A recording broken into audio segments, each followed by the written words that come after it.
Bonjour et bienvenue. Aujourd'hui, présentation du Lion Steel Gitano. Mais avant toute chose, si vous aimez ce que je fais, n'hésitez pas à vous abonner. 70% des personnes qui me suivent ne sont pas abonnées. Plus j'ai d'abonnés, plus j'ai de visibilité, hein. Donc, c'est chouette, hein, je vous remercie. Et n'oubliez pas d'aller faire un tour sur frapra.com. Bientôt des nouveautés dessus, hein, pour mes anciens objets que je vends. Donc. Enfin bref, ce Lion Steel Gitano a été conçu par Goody van Poop. Excusez-moi pour l'accent, je ne parle pas le néerlandais, hein, ce monsieur est néerlandais. Apparemment, c'est un grand monsieur de la coutellerie. Et donc, il a conçu pour Lion Steel ce modèle. Ce modèle inspiré des couteaux traditionnels du sud de l'Europe, d'après la description sur le site de Lion Steel. Mais clairement, ça ressemble beaucoup aux couteaux traditionnels espagnols. Notre ami André de la chaîne Monkey EDC pourra sûrement témoigner. Alors, passons sur ses caractéristiques. Il a un prix public de 147 €, un prix constaté chez Knife Tools de 124,90 €, 90, hein. Un prix constaté chez Telknife de 127 francs. Lui, il vient de Only Knife, un autre site suisse allemand, hein. Il est au prix de 123 francs actuellement. Il a une longueur fermée de 108 mm, une longueur ouverte de 192 mm, 192, une longueur de lame de 85 mm, une longueur de tranchant de 80 mm, une épaisseur de lame de 3 mm avec une émouture de type plate. Son acier, c'est du Niolox, c'est une sorte de D2 amélioré. Il a une épaisseur de manche de 12 mm. Le manche est en olivier sur cette partie et en titane sur cette partie. Il est aussi disponible en fibre de carbone, G10, micarta et puis du bois Santos qu'ils appellent, hein, donc c'est du bois un petit peu plus foncé. Mais bon, évidemment, tout italien, bois d'olivier. Enfin voilà. Il a un clip un peu bizarre, hein, entre les deux mondes, on va dire, qui n'est pas réversible. C'est intéressant d'ailleurs de voir comment ils le construisent, hein. Je vais mettre une vidéo là dans la description, la vidéo officielle d'Ion Steel, il montre la fabrication de ce Gitano. Sinon, le système d'ouverture, que vous avez pu le voir, c'est à deux mains. Oubliez tout de suite l'idée de l'ouvrir comme ça, même s'il y a du grip ici. Oubliez l'idée de l'ouvrir comme ça, hein. C'est un couteau de bonhomme. Ça va dur, ça va très dur. Donc non, il faudra vos deux mains ou vous aider vraiment d'un objet. Mais c'est un petit peu sportif, on va dire, hein. Si vous tenez à vos doigts, utilisez vos deux mains. Ce système de blocage, la slip join, eh ben, franchement, c'est du costaud. J'ai jamais vu ça. Vous entendez ce bruit?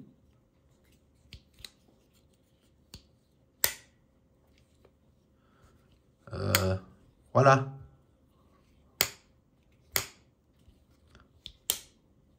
Alors, il y en a qui vont adorer, il y en a qui vont détester ça. Ça se rapproche fortement du douk-douk, en fait, dans l'esprit.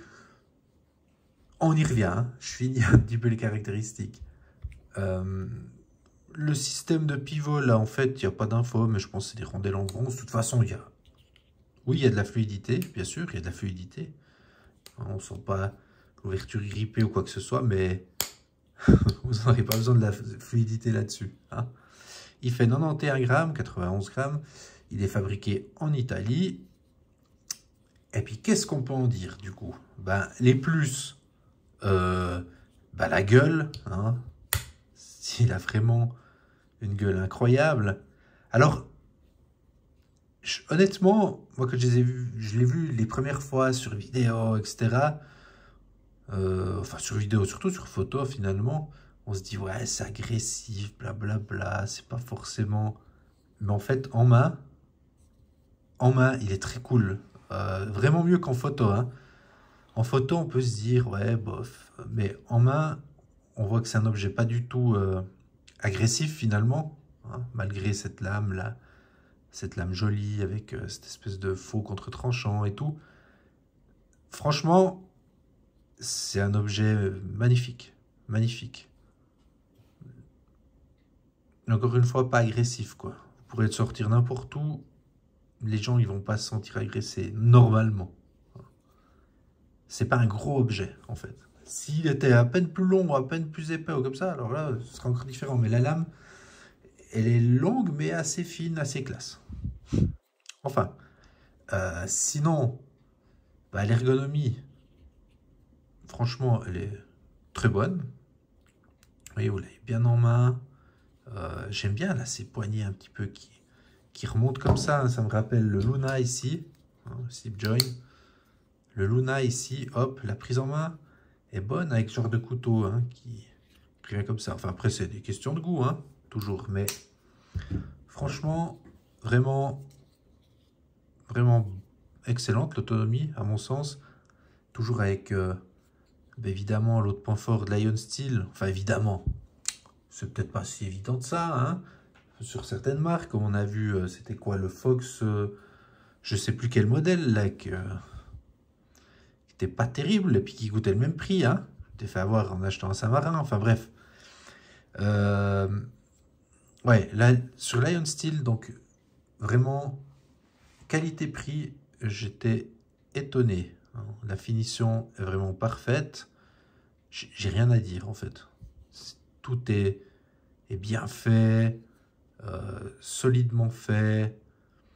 Je l'ai traîné là 2 semaines, un peu plus de 2 semaines dans ma poche au milieu des clés et des pièces de monnaie, comme je le fais d'habitude.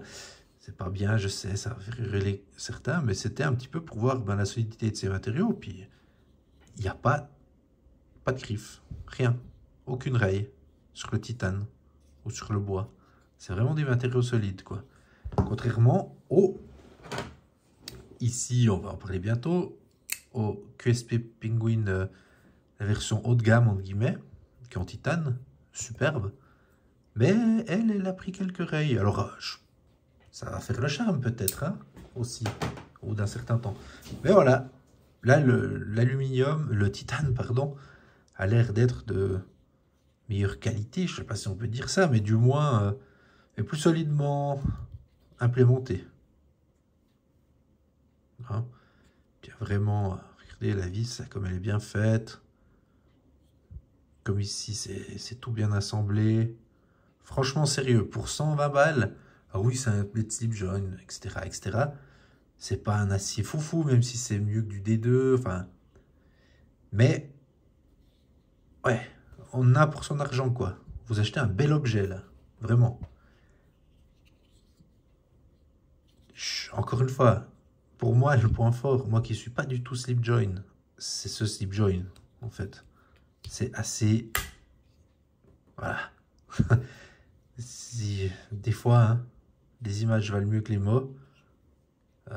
Puis là, jamais j'ai eu l'impression que la lame... J'ai utilisé vraiment comme couteau principal pour tout, hein, depuis 2-3 semaines, là. Jamais, à un moment donné, je me suis dit, oh, attention, la lame va se refermer. Chose que j'aime pas sur les slip joints, hein, d'habitude, justement.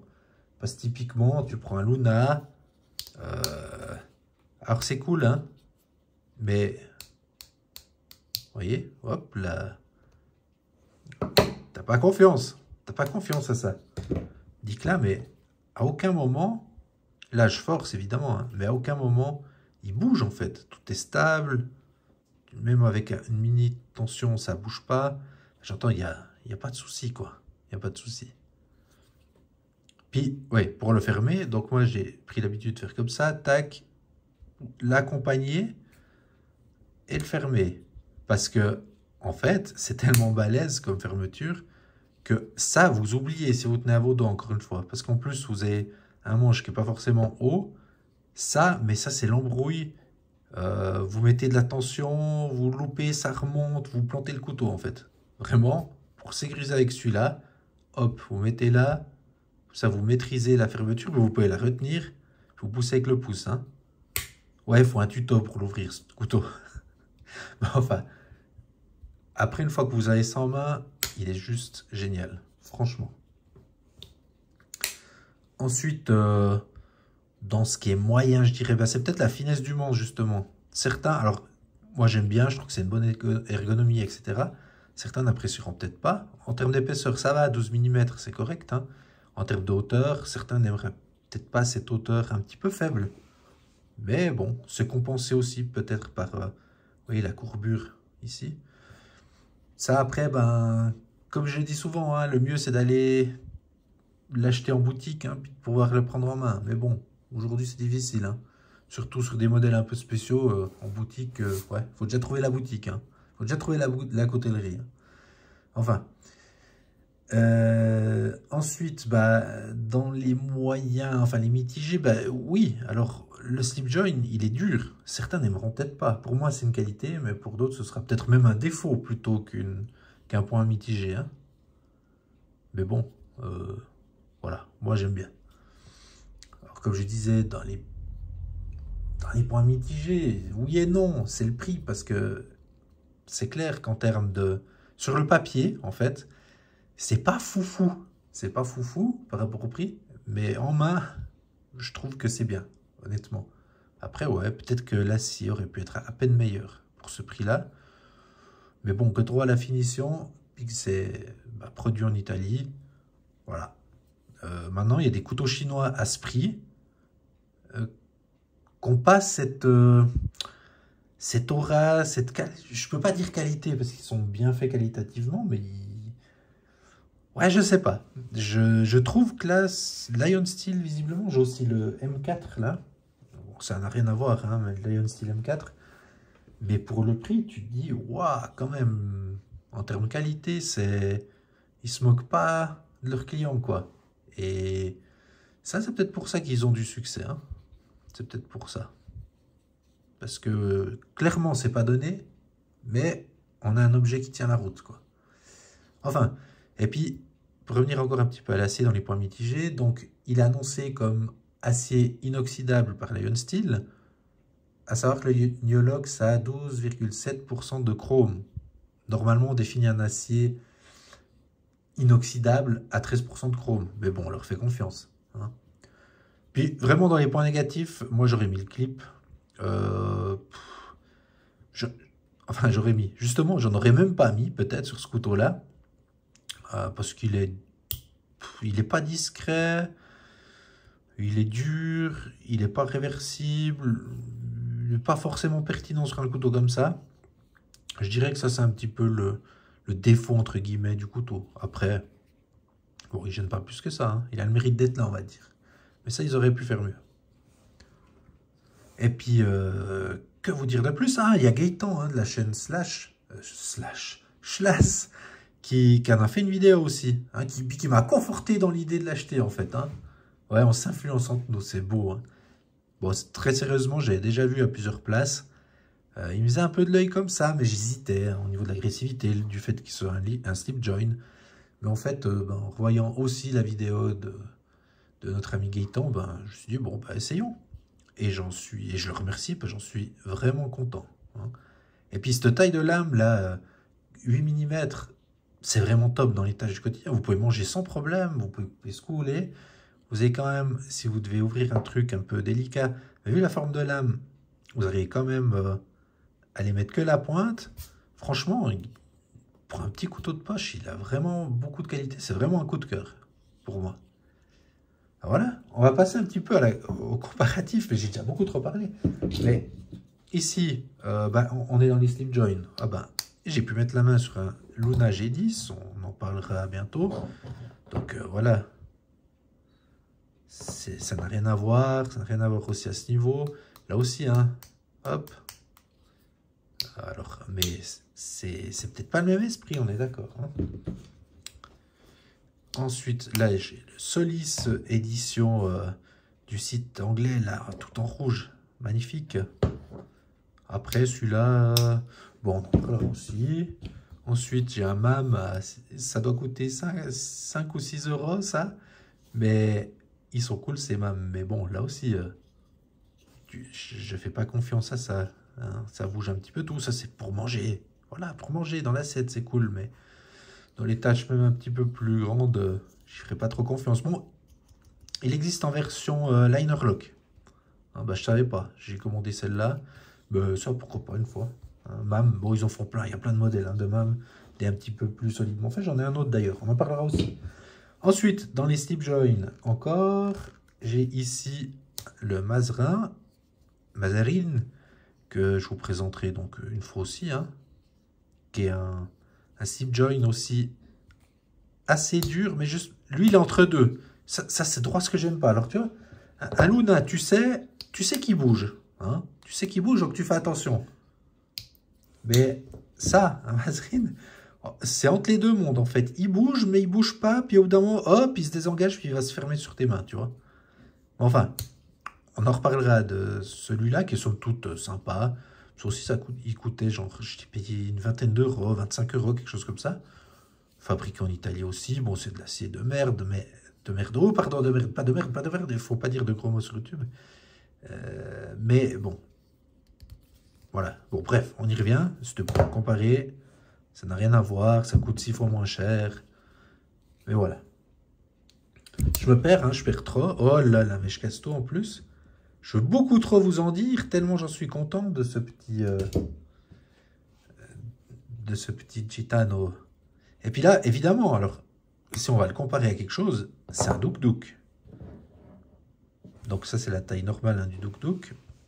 Parce que dans l'esprit, ben, en fait, on est ici aussi un Duk Duk. Si vous en avez déjà eu un dans les mains, vous savez que malgré que ce soit un slip join, franchement, là aussi, sur celui-là, on peut objectivement aussi avoir confiance qu'il ne se referme pas sur tes doigts. Et là aussi, pour le refermer, c'est un petit peu une bataille. Mais j'utilise la même technique en fait, hein. Tu pousses là avec le pouce, tu le prends bien en main, puis hop, tu le fermes. Après le Duk Duk, je suis moins fan. Je sais pas. Puis c'est quand même assez cher pour ce que c'est, je trouve. Mais bon. C'est un peu fin, mais bon, le Duk Duk, l'avantage, c'est si physiquement, tu as besoin d'un faible encombrement, bah c'est top. Voilà. Sinon, bah, on va le comparer avec les traditionnels. Donc ici, notre petite astoute. Là, vous pouvez mettre en 1,5 à la vitesse. Délicat.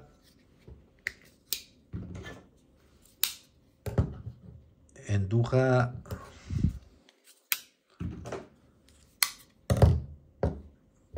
Manix 2. Hop.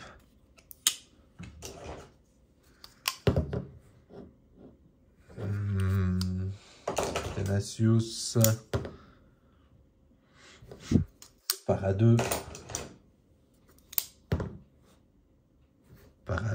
Para 2, l'autre c'était Para 3, pardon. Voilà, dans le même esprit un petit peu de Gentleman Folder. Ici on a le Centofante. Ensuite, Griptilian, Mini Griptilian. Le meilleur button lock, quoi qu'on en dise. Hein, le vrai button lock, tout vrai que tu fermes comme ça. Hein, l'Elementum. Bref. Ici, on a l'Elementum première génération. Hein, bah tiens, on parlait de button lock. Ils l'ont sorti en version button lock, mais exactement le même. C'est trop cher. On me les envoie pas. Ils ressemblent trop. Je ne l'achèterai pas. Pour le moment du moins. Enfin bref. Ici, le Panther. Le Bug Out. Oh là là, le Bug Out qui est... Oh, qui a servi apparemment. Le Bug Out ici. Hop. Le Rat 2. Et puis, évidemment, un 111 mm Victorinox. Un solo. Un 130. Allez, un Suiza. Un Kiana. Un 8. Et Pour terminer, Jean-Luc, un 9. Donc, vous voyez, un 9, c'est assez grand. Hein. Voilà. Et 20 minutes de vidéo. Vous m'avez beaucoup trop entendu pour aujourd'hui. Je vous souhaite un bon dimanche.